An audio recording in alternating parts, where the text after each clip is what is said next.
Another day, another basketball stories na naman ang pagkikwentuhan natin. At ngayon nga ay yung pag-uusapan natin ang balitang pagkuha ng Los Angeles Lakers kay Harrison Barnes. At ang balitang nagyayabang na nga daw si Draymond Green. Dahil nga napapirma na ng Los Angeles Lakers si Luka Doncic noong nakarang araw, ay pagpapatuloy na nga ng kanilang front office ang ilang finishing touches na kanilang gagawin para mapasulido ang kanilang bagong lineup bago pa man magtapos ang offseason. At isa nga sa mga plano nilang gawin dito ay ang pagkuha ng mga bagong player na inasang magiging available sa buyout. Naniniwala nga ang Lakers na marami pa sila ditong mabubunot na mga players na maaaring magkaroon ng malaking impact sa team.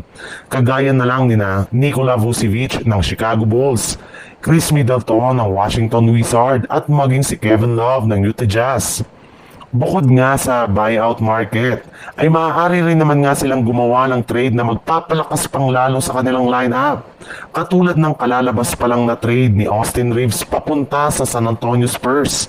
Bali dito nga ay makukuha ng Spurs sina Austin Reeves, Gabe Vincent, Jared Vanderbilt, Maxi Kleber at isang second round pick, habang ang Los Angeles Lakers naman ay makakuha dito ng mga players na sina Devin Vassell, Harrison Barnes, Jeremy Sochan, isang first round pick.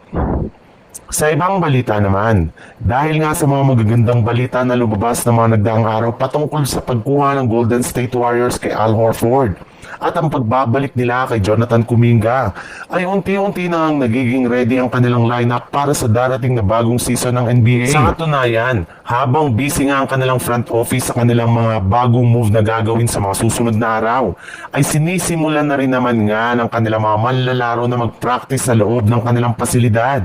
Sa katunayan, kumalat pa nga sa social media ang isang video kung saan magkakasama na ngang nag-ensayo ang kanilang mga key players na sina Draymond Green, Moses Moody at maging si Jimmy Butler.